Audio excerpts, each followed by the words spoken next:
नमस्कार प्यारे विद्यार्थियों, आइए जुड़ जाइए हिंदी क्लास में।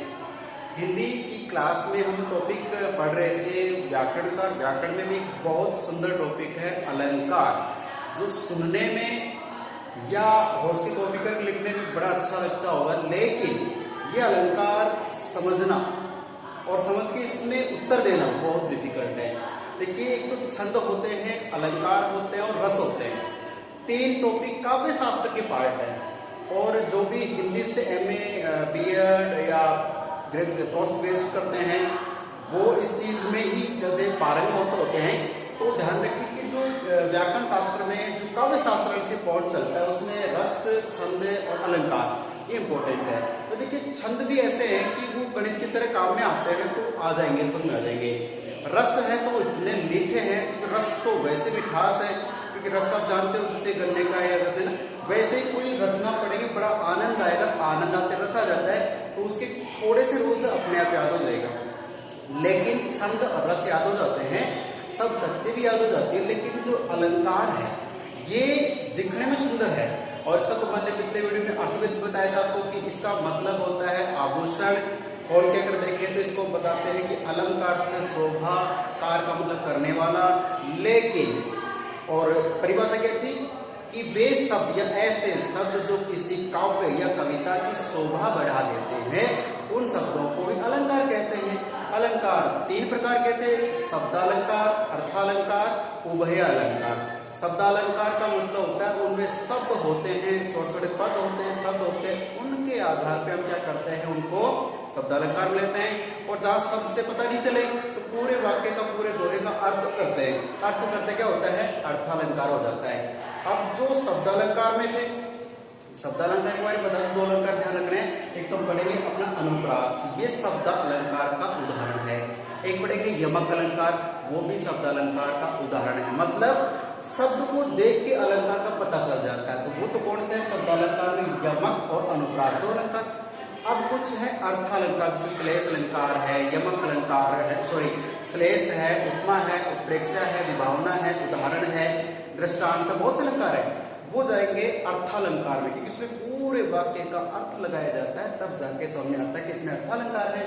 और एक हमारा उभय अलंकार है। तो उभय अलंकार में क्या होता है कि जो शब्दालंकार में भी आ रहे हैं और अर्थालंकार में भी आ रहे हैं, उनमें होता है जैसे, फिर वो किसमें आएंगे, वो हमारे आ जाएंगे उभय अलंकार में, दोनों में आ रहे हैं। तो वो हमारे, आपको मैंने बताया था, एक तो वक्रोक्ति अलंकार होता है। कौन सा?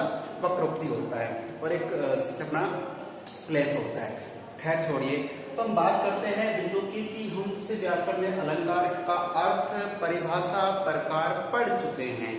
अब बात कर रहा हूं आपके सामने कि अलंकारों में सबसे नंबर 1 जो 9वीं से 12 तक प्रत्येक किताब में आपको हर कविता मिल सकता है, वो होता है अनुप्रास। कौन सा प्रास? अनुप्रास पढ़ना मेरे भाई। च्यवनप्राश मत कर लेना। च्यवनप्राश सोना चांदी जो वाला होता है वो सर्दी में काम लेते हैं, वो च्यवनप्राश होता है। हम अनुप्रास पढ़ रहे हैं, ठीक है। चलिए, क्योंकि हिंदी है तो रस तो आना जरूरी है। चलिए अब बात करें कि अनुप्रास अलंकार की परिभाषा। एक मैं आपको छोटा सा ट्रिक बता दूं, शब्द में छुपा हुआ है। अनु का मतलब है अनुगामी होना, पीछे पीछे चलना। तो एक बात बताओ, जब हम किसी के पीछे चलेंगे तो हमारे सामने कोई ना कोई रहेगा और हम उसके जैसे ही करेंगे। वो दौड़ रहा है, हम भी दौड़ रहे हैं, वो धीमे हो गए, हम भी धीमे हो गए हैं, वो बैठ गए, हम भी बैठ जाते हैं, उसके जैसे, अर्थात समान समान समान। इसका मतलब वो घूम फिर के वहीं आ गया, हम भी वहीं पे आ गए। मेरा मतलब है कि देखिए, जहां एक या अनेक, एक वर्ण भी हो सकता है, अनेक वर्ण भी हो सकते हैं। एक या अनेक वर्ण क्या करते हैं, वर्ण दो या दो से अधिक आवर्ती होती वर्णों की क्या करते हैं।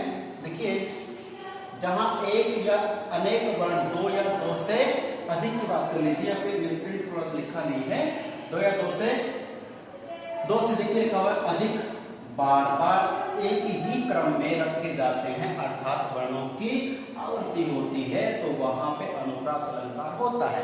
सीधे सपाट शब्दों में समझना है कि एक वर्ण भी हो सकता है, वो एक वर्ण यहाँ पे आया, फिर वहां पे आया, फिर आगे आया।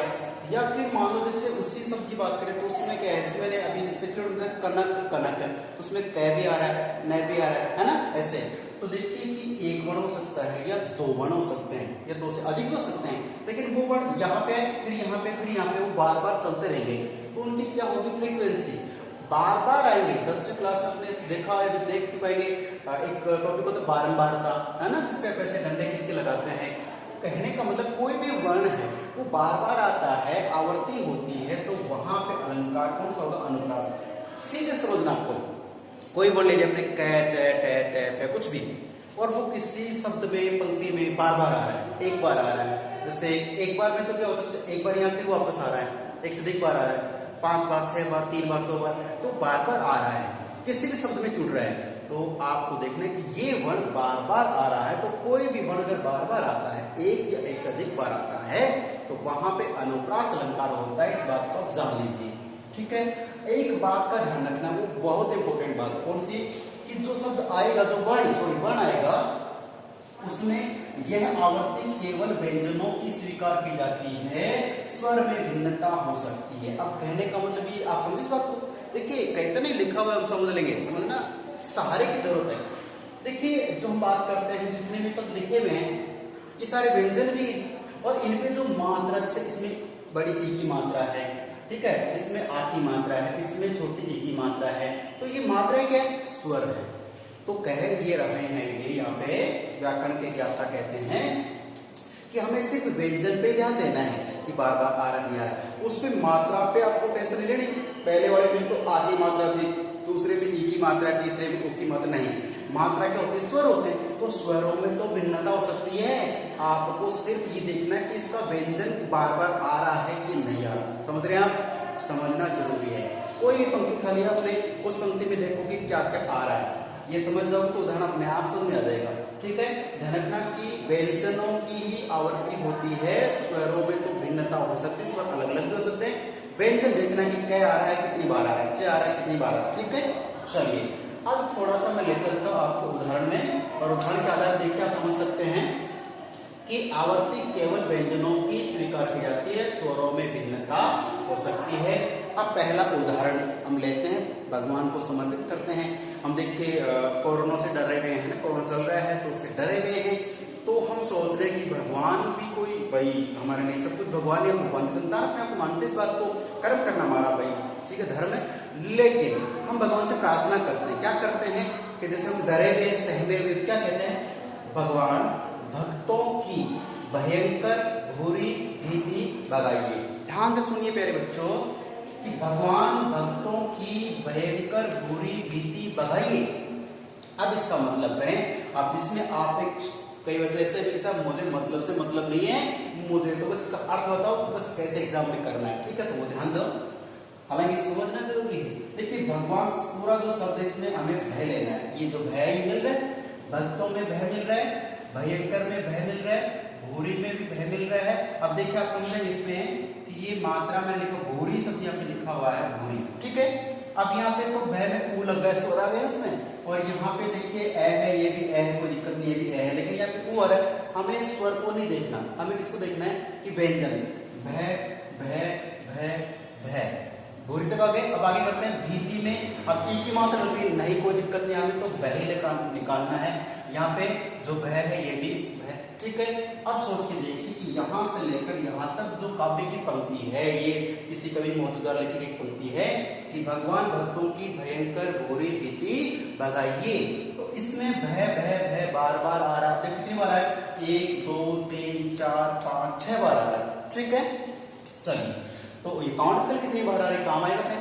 अब सोचने वाली बात ये है कि ये 6 बार बह आ गया, तो हमें ये क्या कह रहे हैं कि जहां एक या एक से अधिक वर्ण है, तो उसके मान लो हमने बह को पकड़ा, कुछ और सोच जा सकता था, ठीक है, तो एक ही वर्ण आ रहा है, बार बार आ रहा है, तो बार बार अगर आ जाता एक ही क्रम में रखा जाता, क्रम का मतलब ऐसे चलता रहता आगे पीछे, तो उस क्रम में रखा जाता, वहां पर कौन सा अलंकार होता है, अनुप्रास होता है। समझ जाओगे, पकड़ लोगे, कोई दिक्कत नहीं। अब देखिए मैंने आपको ये वीडियो बताया, ठीक है, आपने इसे पढ़ा, पढ़ के नोट किया, और जब मैंने फिर टेस्ट लिया, टेस्ट में आपने उसके ठीक से तैयारी नहीं की और आपके मार्क्स कम आते हैं, तो मैं आपको डांटता हूँ। ऐसे उसके भी अब क्लास में सामने होते तो आपको डांटते, धमकाते कि आपने गलत किया है कि नहीं, ताकि आप दोबारा सही करें।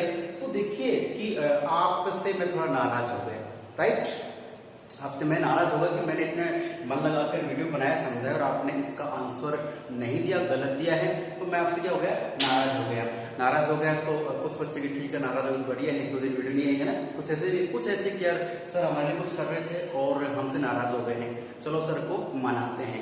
मनाने का भी एक तरीका है, देखिए क्या है, कुछ बच्चे है ना अलंकार को ही कि सर अलंकार पढ़ाते हैं, तो देखिए अलंकार के माध्यम से सर को भाई हम अपने माफी देते हैं या सर से रिक्वेस्ट करते हैं। तो कैसे करते, देखिए किसी बच्चे ने लिखा कि सर भूल हुई है भूल से, कि हमने आपने वीडियो भेजा, हमने पढ़ा और हमने इसको आंसर नहीं दे पाया, इसको हमने पढ़ाई ठीक से नहीं किए, तो हमसे क्या हो गई, भूल हो गई। लेकिन सर वो भूल, वो गलती कैसे हुई है कि भूल हुई है भूल से, भूल को भूल समझकर भूल जाना, भूलना सिर्फ उस भूल को भूल से हमें न भूल जाना। अब देखिए कुछ बच्चे के एक शेर शायरी हो गई, बिल्कुल हो गई है। जब आपका कोई परिचित, कोई जानकर आपसे नाराज हो जाता है, आप उसे मनाने के लिए फोन करते हैं, व्हाट्सएप करते हैं, पत्र लिखते हैं, उसमें ये पंक्ति लिखते हैं, क्या लिखते हैं कि भूल हुई है भूल से, भूल को भूल समझकर भूल जाना, अरे भूलना उस भूल को भूल से हमें न भूल जाना। अब इसे आप शेरो शायरी कहे, दोहा कहे या अपने किसी प्रिय को मनाने के लिए कहे, मेरा मतलब है अलंकार समझाना। अब देखो क्या है इसमें कि हमें देखना है कि कौन सा ऐसा वर्ण जो बार बार आ रहा है। तो देखिए यहाँ पे भय, भय, भय, भय, भय, यहाँ पे भय और यहाँ पर भी भय, यहाँ पर भय और यहाँ पर भय, मतलब एक ही वर्ण है, उसकी आवृत्ति बार बार हो रही है। हम समझ चुके हैं कि यदि किसी वर्ण की आवृत्ति बार बार होती है वहां पे अनुप्रास अलंकार माना जाता है। समझ चुके हैं आप सभी, तो ये पॉइंट हमारा क्लियर हो गया है।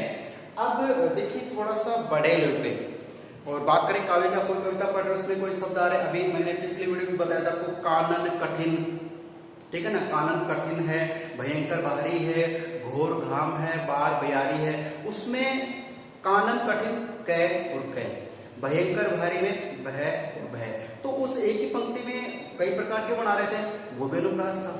इसमें एक ही वर्ण बार बार है, ये भी अनुप्रास है।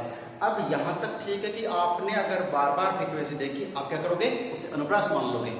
बड़ी क्लासों में जाते हैं, कॉलेज में जाते हैं, कॉम्पिटिशन एग्जाम में जाते हैं, वहां पे भी अनुप्रास आएगा, लेकिन थोड़ा सा अलग अंदाज में। किस अंदाज में आएगा, देखिए वहां पे आपसे पूछ लेंगे कि अनुप्रास जो है, इसको दे देंगे, बोलो ये आपको दे दिया कि ये भगवान वाला है, इसमें आप कौन सा अलंकार है, वो पूछ लेंगे कि अनुप्रास का कौन सा भाग है। उसका मतलब आज तक हमने पढ़े थे अनुप्रास अलंकार होता है, अब ये जानेंगे कि अलंकारास के भी भाग होते हैं, कितने, 5 भाग होते हैं, तो इसमें कौन सा है। तो देखिए यहाँ पे 1 2 3 4 5 6 बार एक ही वर्ण आ रहा है, इसका मतलब ये हो गया सब 6 बार है तो कौन सा, 3 बार है तो कौन सा।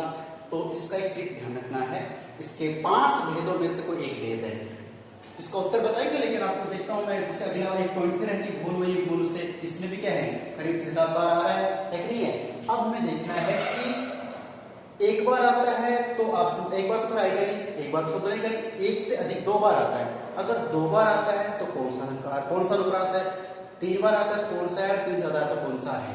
तो प्यारे बच्चों आप वीडियो पढ़े, थोड़ा सा बड़ा होगा लेकिन आप इंटरेस्ट लेके पढ़िए, रुचि लेके पढ़िए, बहुत इंपॉर्टेंट टॉपिक लाइफ में काम आएगा, ठीक है।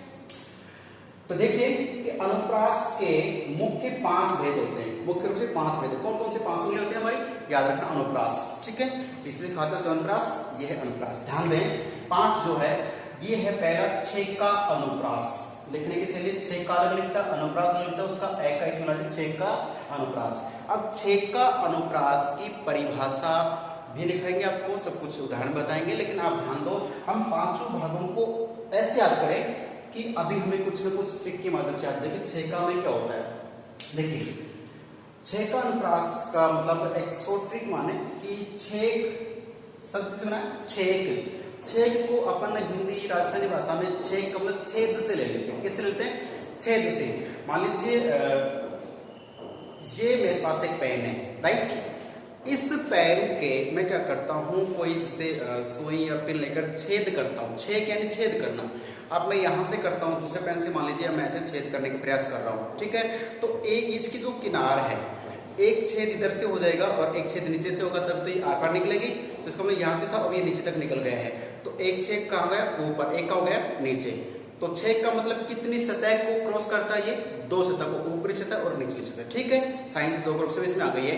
कहने का मतलब छेद किसी भी आप दीवार में निकालते हैं या लकड़ी में निकालते हैं तो कम से कम दो सतह तो क्रॉस करनी पड़ती है। इसका मतलब है कि छेका का मतलब दो, और हम पढ़ रहे हैं किसको? अनुप्रास को। इसका मतलब ये हो गया कि यदि कोई वर्ण दो बार आता है, छेद करता है, दो बार आता है, तो वो हमारा जो अलंकार होगा वो छेद का अनुप्रास अलंकार होगा। समझ रहे हैं आप? चलिए, तो ध्यान दें कि हम जो पढ़ रहे हैं अनुप्रास, अनुप्रास में पहला भाग छेद का अनुप्रास। तो छेद का मतलब छेद करना, मतलब छेद दो सतह पे होता है या मूली है। इसमें से मान लो, हालांकि ऐसा संभव नहीं है करना, मत गलती से हो जाता है कई बार, कोई पेन लग गई तो यहाँ से और यहाँ से, तो आर पार होते हैं, आर पार मतलब इस सतह से जाएगी, इस सतह से भी आएगी। इसका मतलब ये हुआ कि दो सतह पे क्रॉस करके हमें दो का आंकड़ा लेना है, और दो बार अगर कोई वर्ण आता है, दो बार आवर्ती होती है, तो वहां पे हो जाता है आपका छेद का अनुप्रास। क्लियर? जैसे मैंने कहा कानन कठिन भयंकर भारी, उसमें छेद का अनुप्रास ही था। ठीक है, आगे अब बात करते हैं कि सब दो का कौन छेद का कहते हैं। उसके बाद है वृत्ता अनुप्रास। वृत्ता अनुप्रास, अब देखो वृत्ता का मतलब होता है कि भाई वृत्ति या बार बार आना, दो बार है तो छेद का अनुप्रास, लेकिन दो के बाद अगर वो दो से अधिक बार आता है, कितनी बार आता है? दो से अधिक बार आता है, जैसे तीन बार आता है, चार बार आता है, दो से अधिक आते क्या हो जाएगा? वृत्ता अनुप्रास हो जाएगा। कौन सा अनुप्रास होगा? वृत्ता अनुप्रास हो जाएगा।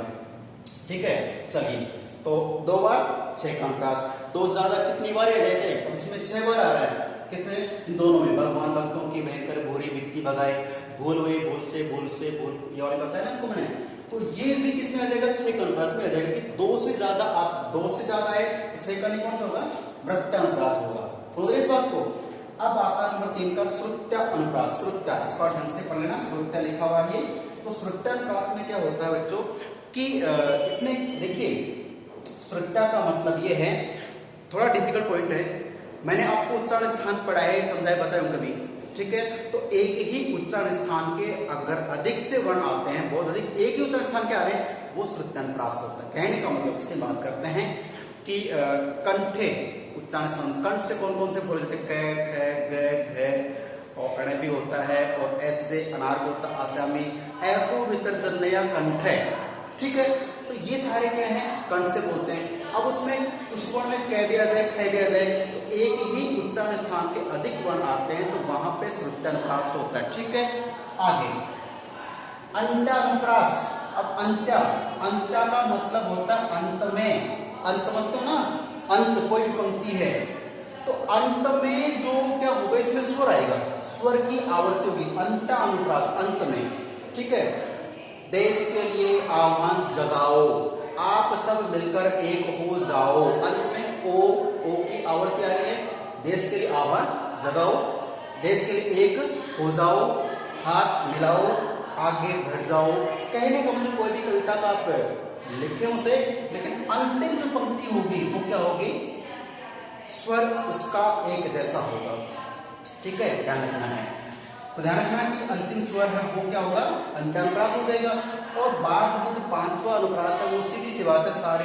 कई बार क्या होता है कि आप लोग, हालांकि आप तो बहुत समझदार बच्चे, कुछ बच्चे ऐसे होते हैं जो माँ बाप की डांट से घर छोड़ के निकल जाते हैं या 2 दिन घर नहीं जाते हैं। ठीक है ना? लेकिन हिंदी में कहावत है कि सुबह का भूला अगर शाम को घर आ जाता है उसे भूला नहीं कहते, उसे गलती माफ कर देते हैं। और ये बहुत ही गलत आदत है। न तो हमें किसी और को सजेस्ट करना चाहिए, न खुद को।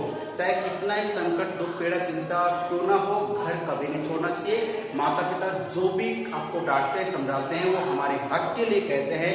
ये चीज उस समय समझ में नहीं आती, बाद में आती है। ठीक है प्यारे बच्चों, मैंने सिर्फ ये बताया है कि जो बच्चा मान ले घर छोड़ के निकल गया, चलो काम के लिए निकल गया या कैसे गुस्से से निकल गया, अब वो घूम फिर के वापस क्या करेगा?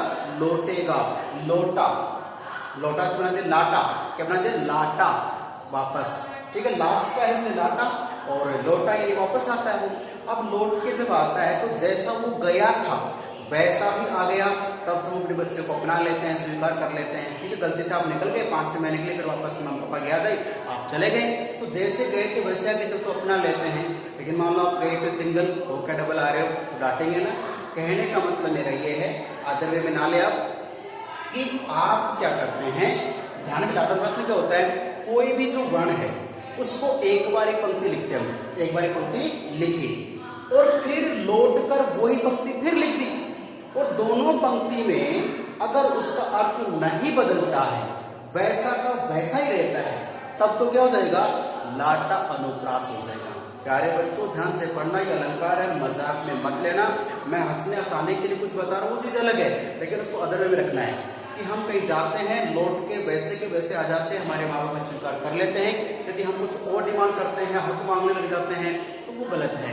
मतलब एक वाक्य लिखो, उसका अर्थ आप समझ गए, कि उसके जैसा मिलता जुलता दूसरा वाक्य लिख दो, और उसका और दोनों का अर्थ बदलना नहीं चाहिए, वैसा ही होना चाहिए, तब तो है लाटा अनुप्रास। आपने एक वाक्य लिखा और फिर दूसरा फिर लिखा और दोनों वाक्यों का अर्थ बदल गया, तो आपका अनुप्रास नहीं रहेगा, यमक हो जाएगा। जैसे मैंने कहा था ना, कनक कनकते शोभनी, तो एक कनक तो सोना और दूसरा कनक धतूरा, दोनों का अर्थ बदल गया है ना। और 9th क्लास में हमने या 11th क्लास में सुना होगा, एक एक करी जाना, कबीरदास जी ने कहा, तो एक का मतलब भगवान, एक का मतलब संख्या, तो दो शब्द समान हो और दोनों का अलग अलग हो, तो वहां पे यमक अलंकार हो जाता है, ध्यान रखना है।